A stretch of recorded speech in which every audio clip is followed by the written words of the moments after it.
పిల్లడు అట్టుగా ఇచ్చానని అన్నాడు. 20,000 అనవసరంగా పోతే మసీదు కోడిని అంటారు, అంత ఎక్సలెంట్ కదా, వద్దులే ఒక్కోసారి మాట్లాడుతుంది కదా, అది రేడియోలో నమ్మలేని తీసుకున్నాను. కానీ నా అనుమానాలు లోపల మూలుగుతుంది కానీ బయటికి రావడం లేదు. చాలామందికి చూపించాను, మన వాళ్ళందరికీ చూపించిన పోయింది, చాలా ఉంది, ఇంటే పోయింది అని కూడా. కానీ నాకు మాత్రం దేవుడు బాగా చేస్తానని నమ్మకం వచ్చేసింది. ఆయన ప్రార్థన చేసిన ప్రభువా, మేము ఇచ్చేదే తెచ్చుకోలేము, కూడా ఇచ్చే తీర్చలేము, మేమేమీ చేయలేము కదా, నేను నిన్ను నమ్ముకున్నాను కాబట్టి నువ్వు బాగా చేస్తావు, కానీ ఎవరికి చూపించను, నువ్వు బాగా చేస్తావని నన్ను నమ్ముతున్నాను. లోపల మూలుగుతుంది, బయటకు రావట్లేదు. ఎక్కడో నీటి తప్పకుండానే నాకు అనుమానంగా ఉంటుంది రవ్వ, ఆ మీటింగ్లో సరి చేస్తావని ఆశపడుతున్నాను.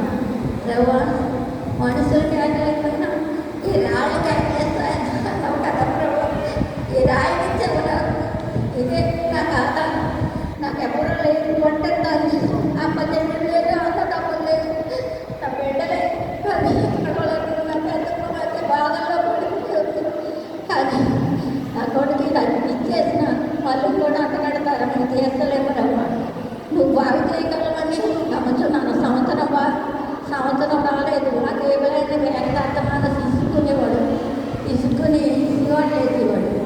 అయినా నన్ను నమ్మి ఏడుతో ప్రార్థన చేసుకుని మా అబ్బాయి ఉన్నాడు, కానీ ఎలా మా ఇచ్చేద్దాను అన్నాడు, కానీ ఇవ్వద్దు, అది బాగు చేస్తున్న దేవుడు విశ్వాసంతో నిసాకాయ తైలము సిలిండర్ వేసి ఎట్టి రేపు వద్దునికి నువ్వు బాగు చేయాలి, బాగు చేయకపోతే ఎందుకు నేను నమ్మని కానీ ప్రార్థన చేసుకుని పడుకున్నాను. పిల్లడు వచ్చి ఇంట్లో పడుకున్నాడు. ఆ రాత్రి సగం రాత్రిగా ఆ మీటింగ్ ఎక్కడ ఉందో దేవుడు అక్కడికి మార్చేశాడు, బాగు చేశాడు. బాగు చేయడం నాకు వినపడి నాకు దేవుడు బాగు చేసేసాడు. తెల్లారి మామూలుగానే వస్తుందని ఆదుర్తగా ఉంది. తెల్లారేసి పిల్లడు బయటకు వెళ్ళిపోయిన తర్వాత ఆన్ చేశాను, వచ్చేసింది, టీవీ ఆన్ అయిపోయింది, మాట వచ్చేసింది, పాట వచ్చేసింది. దేవుడు కృప అంత ప్రేమ చూపించాడు. దేవునికి స్తోత్రాలు చెల్లించుకుంటున్నాను. యేసుక్రీస్తు నన్ను నమ్మాను. అంజలింట్లో పుట్టాను. అంజలింట్లో క్రీస్తువాది చిన్నప్పుడే అంగీకరించాను. క్రైస్తవ పెళ్లి చేసుకుంటే పాటలు పాడచ్చు, ప్రసంగం చేయొచ్చు, ఆయన దేవుడిని ఆరాధించుకోవచ్చు అనుకున్నాను. కానీ ఈ ఇంట్లోకి వచ్చాక అనగదొక్కేసాడు, కానీ నాకు ధ్యానం లేదు, పాటలు పాడదాం లేదు, ప్రసంగం చేస్తే తిట్లు కొట్లు, పాటలు పాడితే తిట్లు కొట్లు. ఎన్నాళ్ళు మనకి 1960 సంవత్సరంలో ఈ ఊరు వచ్చాను, 13వ ఏళ్ళు. అప్పటి నుంచి శ్రమలు పడతానే ఉన్నాను, ఇంకా శ్రమలు పోలేదు. కానీ దేవుడి మీద ఆనుకుని బతుకుతున్నా.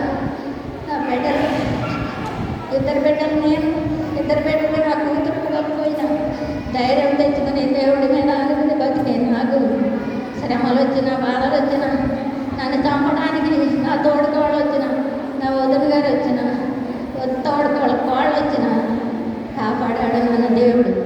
వాళ్ళు మళ్ళీ ముట్టుకోలేదు. నేను దేవుడిని నమ్ముకుని ఇంతకాలం బ్రతుకుతూ వచ్చాను. ఈ అందరికీ తెలుసు, ఈ ఊరు అందరికీ తెలుసు నా బాధ ఇంకా పోలేదు. అయినా టైం అయిపోతుంది, దేవుడి దగ్గరికి వెళ్ళే టైం దగ్గర పడుకోండి. అయినా ధైర్యాన్ని కోల్పోలేదు.